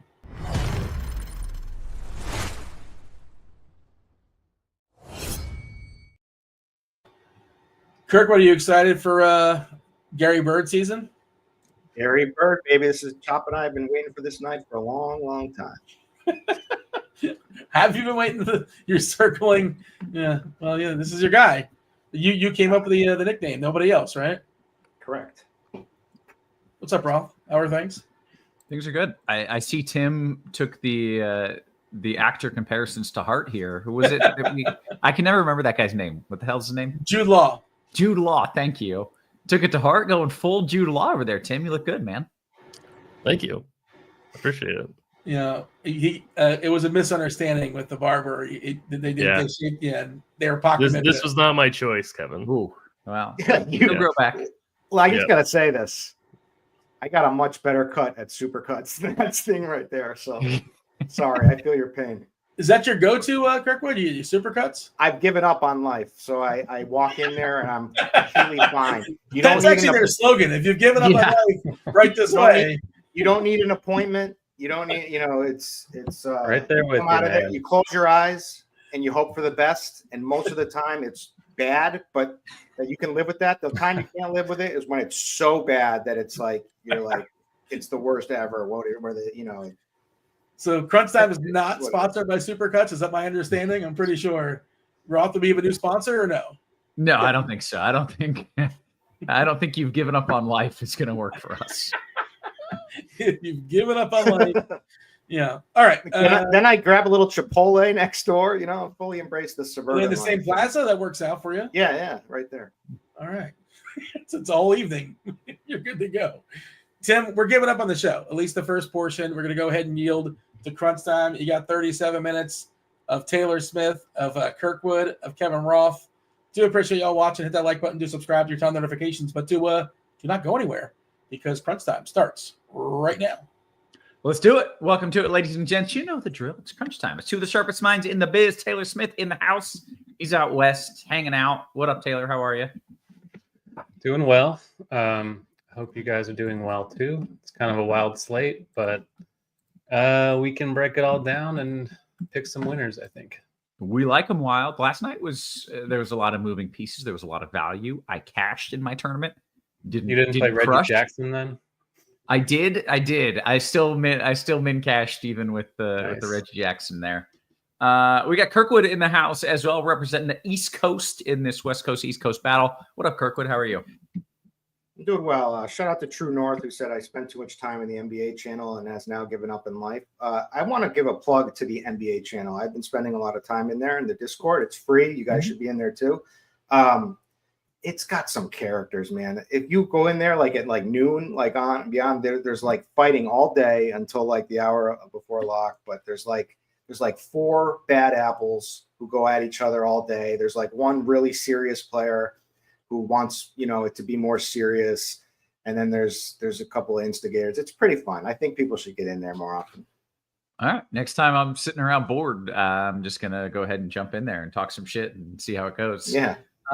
Guys, we do have a lot going on. There's a lot of news. There's a lot of teams, a lot happening. So let's kind of dive into it here. Taylor, do you want to give me the rundown? And then Kirkwood, I'll have you lead us off on FanDuel Cash. Not Cash, it's FanDuel Point Guard. But Taylor, first give me the rundown. Yeah, so there's a lot of stuff. The Hawks, I think, are the main thing. No Trae Young, no Jalen Johnson, no Reese Shea, no DeAndre Hunter. So that's kind of a similar situation to the one we saw last night with Philly a little bit. Their matchup is a lot better than that one. They're playing Chicago, so kind of the spot you want. Karl Anthony Towns is out. Paul George is, I think, expected to play. I think Maxey was officially in. Zion is out. Luka's out. Kyrie's doubtful or out. Embiid, did I say that already, is out. Quickly is out. So ton of value. Plenty of stuff to pay up for too, though. So looks pretty good. Okay, good stuff. With that, we'll kick it over to FanDuel. Kirkwood, you get to lead us off. We like starting at the point guard spot. Sounds like there's going to be a lot of options. Where are you leaning? Yeah, there are a lot of options. So we have a lot of big injury news. We have a lot of a lot of games in general. And so there's plenty of value out here. A lot of different ways to build tonight. But for point guard on FanDuel, I don't know why my thing's not. Hold on. All right, here we go. Point guard. We want to do at the best. I think Dyson Daniels on FanDuel, is that true? He's point guard eligible? Okay, that's what was messing me up. So I really like him. I also really like, Trae Young is out. obviously there's going to be a lot of Atlanta value. Jalen Johnson as well too. Jalen Brunson is now a top stud on this, and he's not, 8,700 is completely reasonable. Cat is out, so that's huge. LaMelo Ball gets the matchup with the Hornets. With Utah Jazz, who are just awful defensively, also missing a lot of their key players. Markkanen and Sexton are out, but they still have the rim protection of Walker Kessler there. I think LaMelo, he's chucking any game, but he's going to be chucking even more from the outside because that instead of just taking it to the hoop on Walker Kessler. So, and Melo is nasty when he's on. He hits like Steph. Like a little, when it's insane. Yeah. It's outrageous. He's more brash. Like he'll take like a half quarter, and then if he airballs it, he'll just do it again the next possession. Yeah. He doesn't give a shit. He's chucking. You gotta love that. And kudos to him with his brother, a big time rapper, doing a $13 million rap deal now. Did you see that? I did not, but I might sort of bend that corner. The one non-good basketball player, brother has got a $13 million rap deal, so nice. They're doing all right. John Morant is also in play as a top stud against San Antonio. You might be a little bit worried about Wemby, but holding down the middle there. But I think that'll affect Jaren Jackson. Ja is just so crafty. Ja may even get him in foul trouble. But 8,400 is just super reasonable price. Keontae George is like the one ball handler, the good ball handler, starting ball handler that Utah has in that game with Charlotte. So, pairing up LaMelo and Keontae is great. Tyrese Maxey with Embiid out and other guys too, Caleb Martin also out there. We're waiting. Did we get the Paul George news yet? He's in. We just got it. Okay, he's in. So that makes me feel like they're more serious about this game in general. So I like Maxey should he's coming off of he's battling a little bit of a hand injury, which is a little worrisome, but I still like him. But I also like Paul George too. Anyways, and then maybe DeJounte Murray is in play, and then Stephen Castle if you need some savings, who was going to be like a top value play, but as news has been coming in all day, it's getting a little bit lower and lower and lower. So, but he's got a good role right now. Okay, Taylor, your thoughts at point. Yeah, I echo the Dyson Daniels thing. Like the FanDuel scoring system for him is awesome with all the steals and blocks he gets. No one else playing for Atlanta essentially, so he's going to handle the ball quite a bit. I do like Keontae. A little worried about his minutes since he's missed some time with a heel injury, but they're so thin on guards that he should have to play. He's pretty cheap, good game environment and all that. Like Steph Castle, John Morant, DeJounte. Slightly prefer Morant between the two, same price. Austin Reeves is okay on FanDuel, where we have those two late games that we don't have on DK. I think it's a pretty decent Chris Paul spot also. Fast-paced game against Memphis. And then Harden, I guess you can have a dusting of, but not super exciting. Point guard on FanDuel, and Brunson also, I should say that with him in and Cat out, he looks quite good as well. Okay, take me to shooting guard, which I think starts with our boy Krejci. Yeah, there are 4 Hawks you can play here. Kyrie Irving officially out, by the way. Krejci 4-4 looks good. Garrison Matthews is 3-9 though, looks a little bit better. Shooting guard only for both of them. Dyson Daniels you can also play here, and then Bogdanovic. If Bogdanovic doesn't start, I might fade him completely because I don't know if he's going to play or be super limited on a back-to-back. But if he's in and starting, he looks pretty good at 5'1", guard forward eligible. Decent Paul George spot also against the Knicks. Should be somewhat fresh after sitting out last night.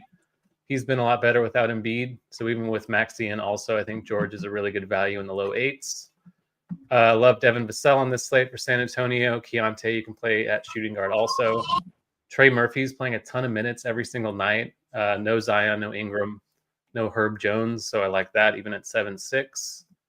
And then Steph Castle again, decent value. Amen Thompson is a pretty good play. Probably better on DK. He's a little priced up on FanDuel, but just crushing, playing huge minutes. The matchup against Denver is really not that bad. So I think Thompson is playable again as well tonight. Kirkwood, your thoughts at shooting guard?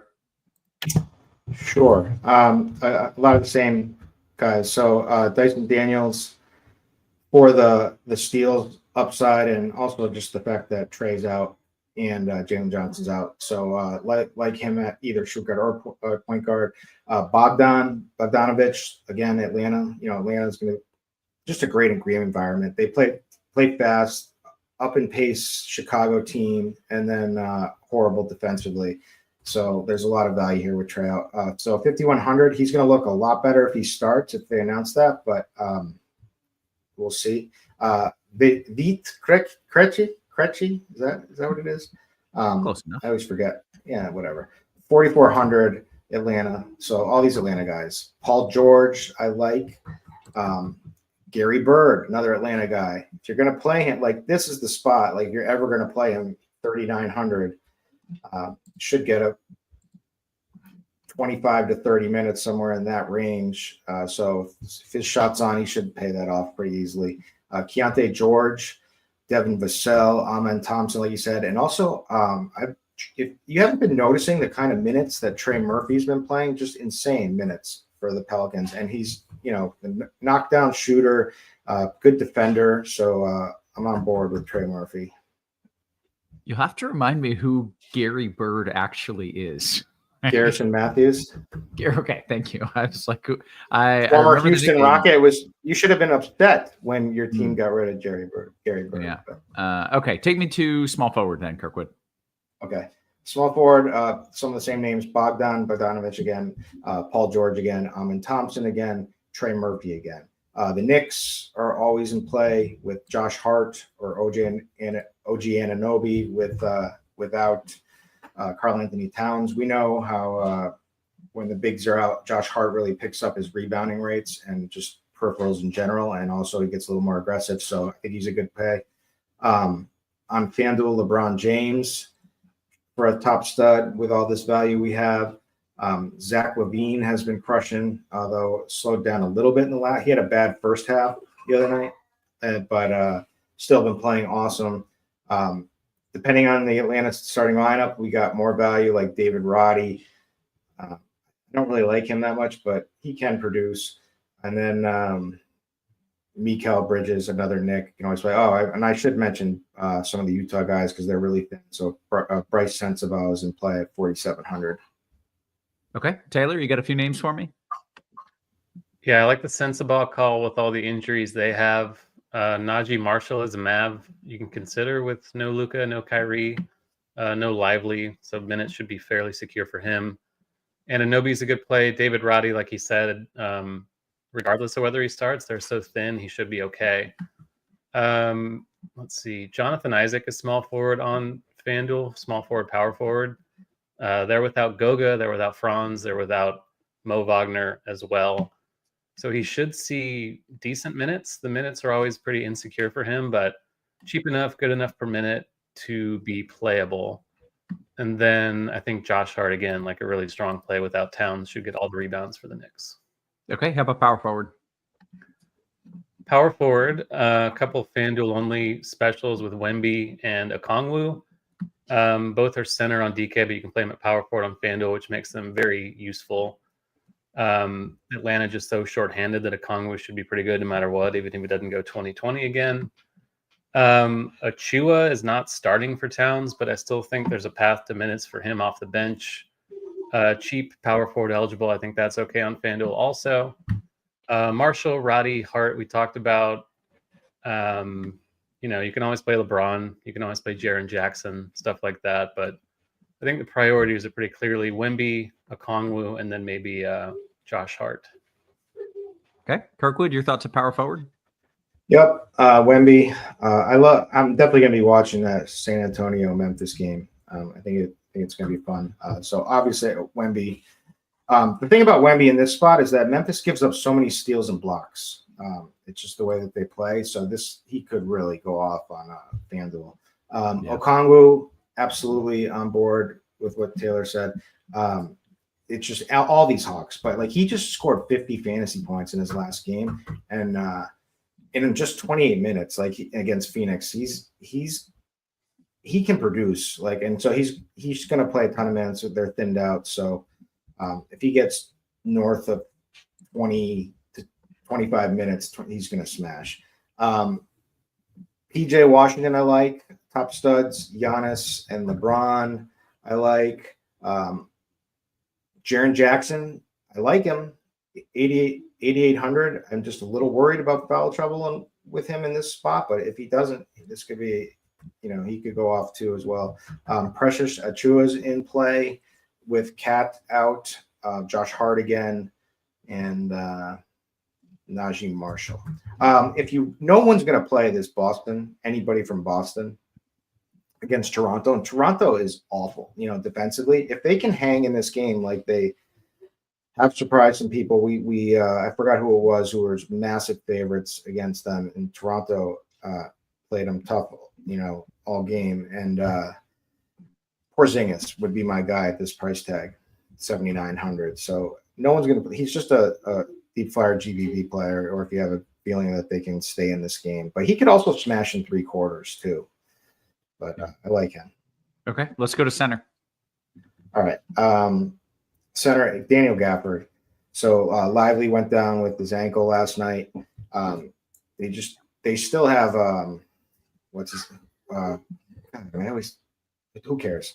The Maxi the other yes, thank you, Cleveland. Okay, who low usage, can shoot a little bit, decent defender, but that's really only the big. And I don't think they're going to be playing Powell much. So Gafford should be in line for a bunch of minutes and super cheap, 4,500. So I think he's the top play. Then if you want to, so I would probably play him and play a Wemby over a power forward.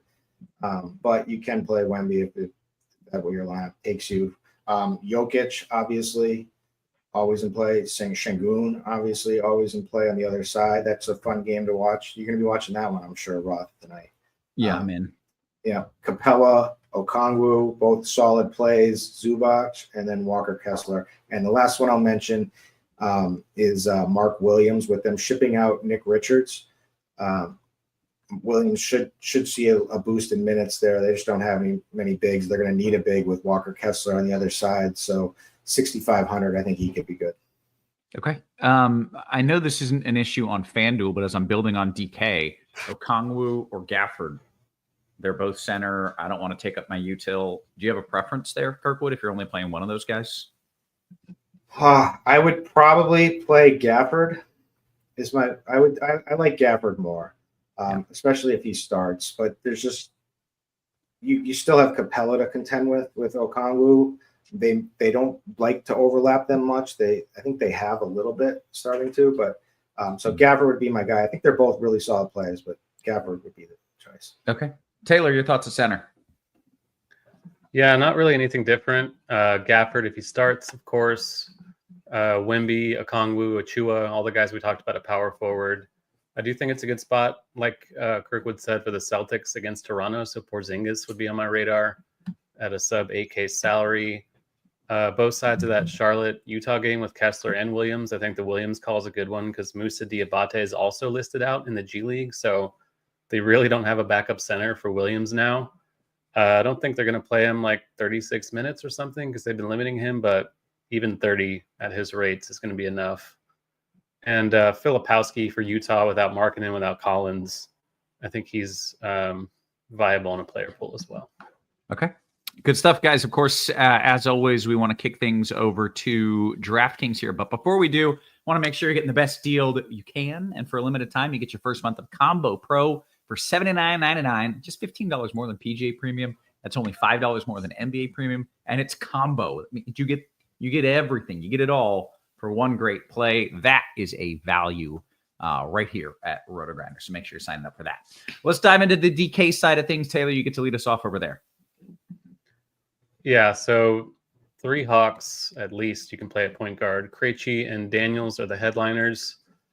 Keaton Wallace is 3K flat.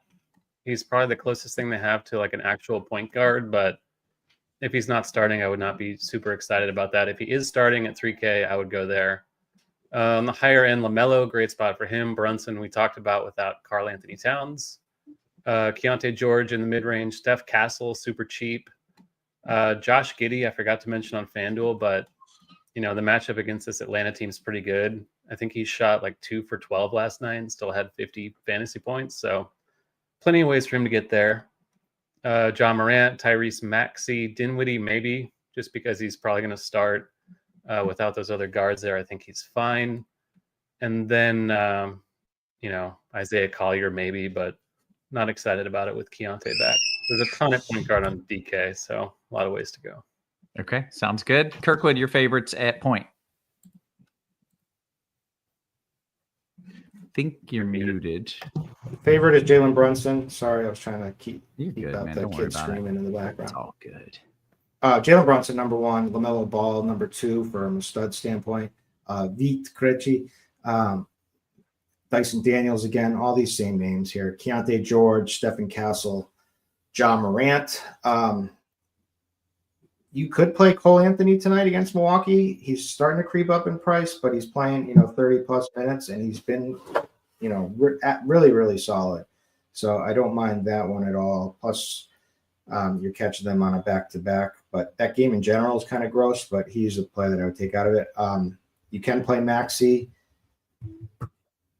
Chris Paul, and maybe, for a run back in the Atlanta-Chicago game, I think Josh Giddey. I think this is a good game for Josh Giddey with Atlanta so thinned out. I think if Trey was playing, it would be worse. But I think there's a lot of poor ball handling that's going to be going on, and Josh Giddey can do a lot. So like that. Okay, how about shooting guard? Shooting guard, Bogdan Bogdanovic again, Dyson Daniels, any of the Hawks guys, they're all still in play. Garrison Matthews, Gary Bird. Going to light it up, hopefully earn the nickname. Stephen Castle, again, just super cheap on DK starting, 4K. Devin Vassell, like him too. This because Sohan is still out, and this is a solid game environment. So like all those guys, like Knicks guys too, without Cat. So Mikal Bridges is reasonable at 6K, could do a lot in this game against Philly. And then I'll maybe some Amon Thompson. Okay. Taylor, that brings us to shooting guard. Your thoughts there? Yeah, another guy I forgot to mention on FanDuel, but looks good on both sides is Jalen Green.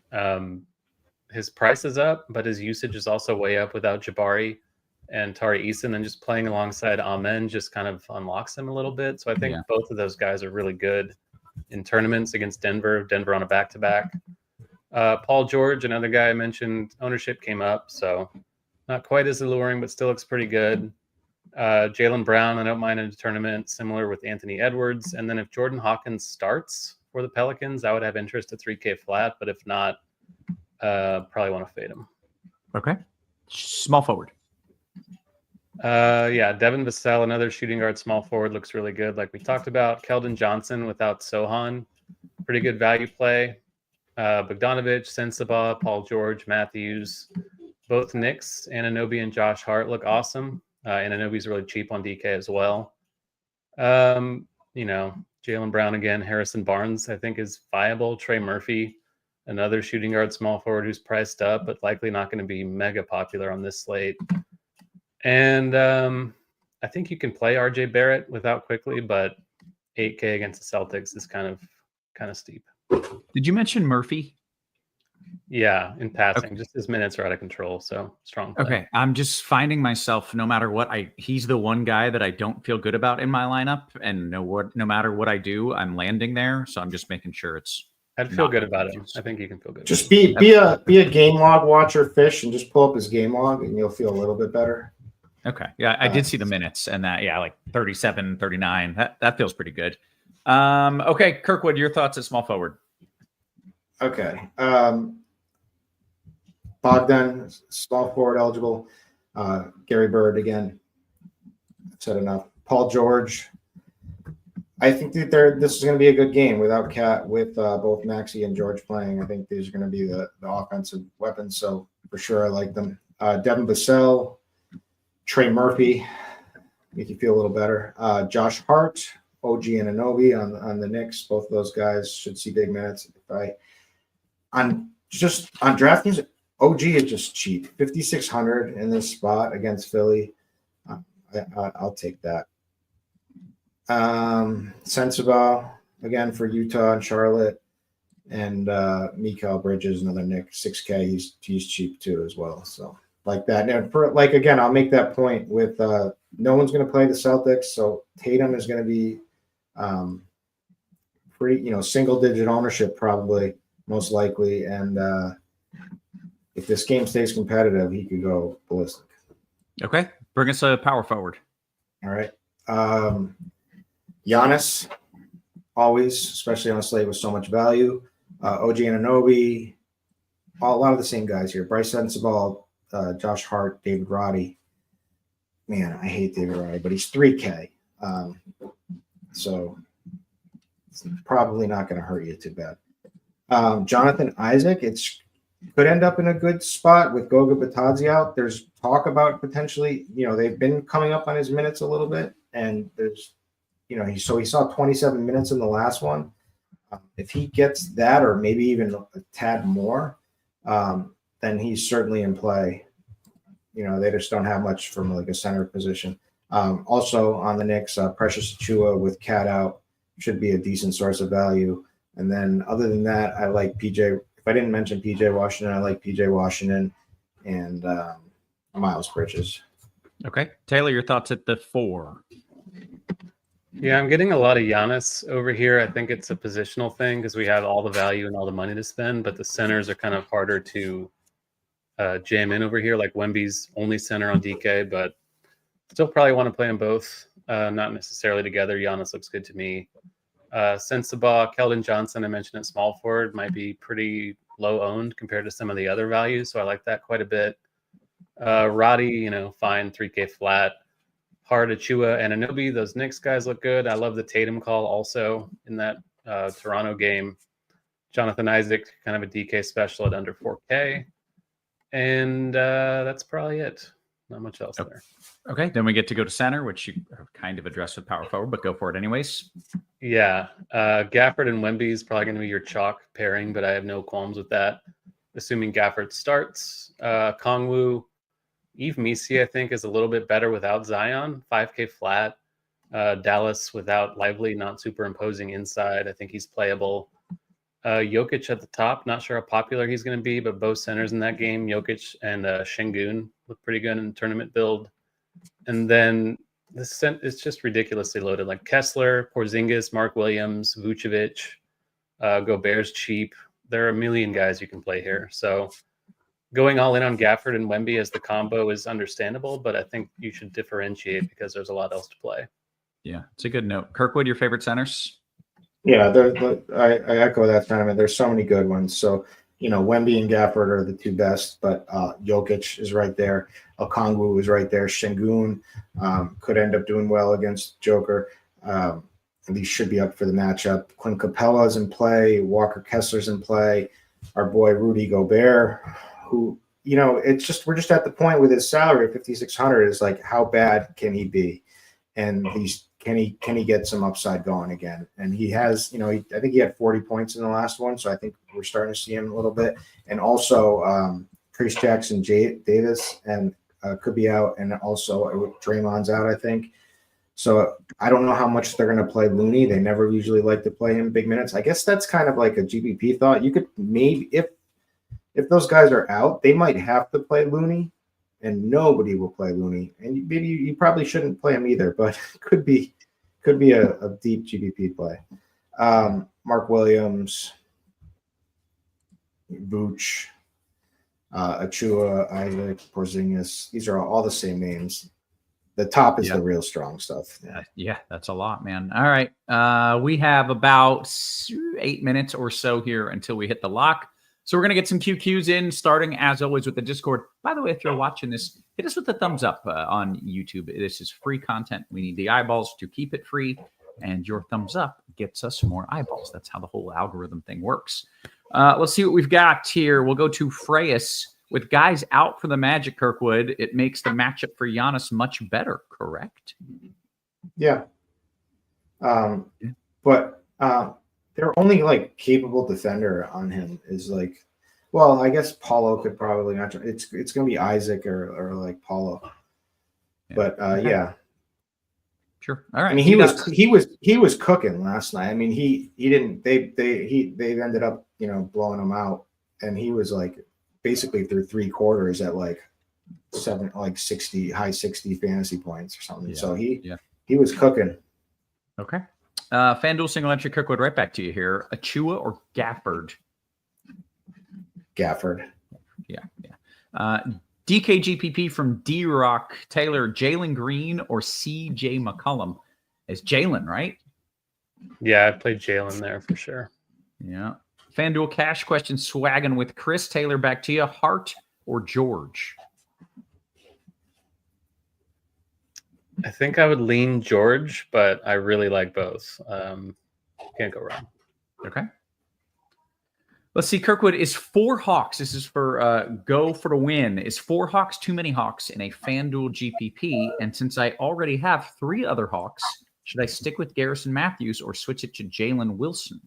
This is FanDuel GPP. That's a good question. I think you take the game environment. I think 4 Hawks is doable. I like it. They're so cheap.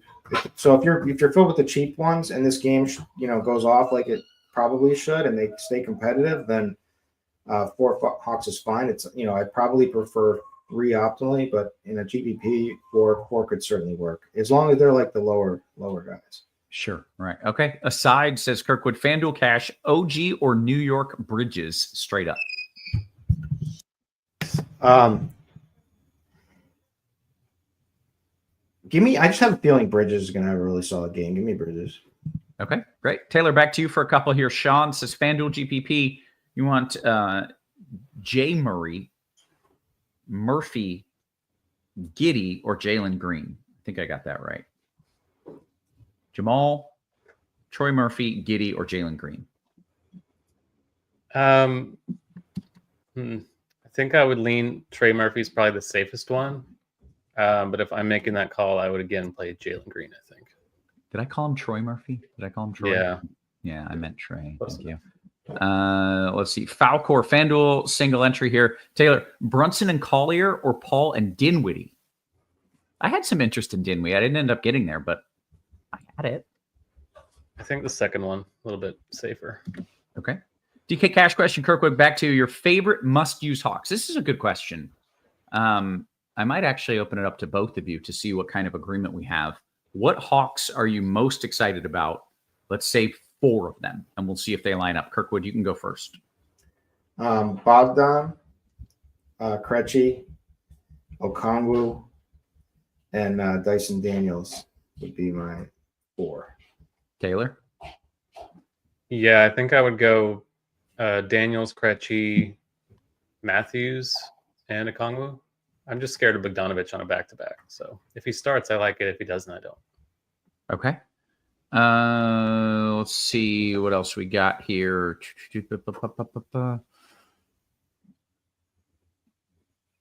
Okay, is Javonte Green usable in a large field DKGPP? Kirkwood, is Javonte Green usable? Yes. The thinned out a little bit, should see like 20, mid 20s in minutes.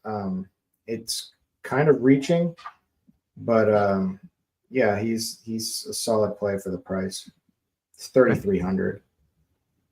Okay.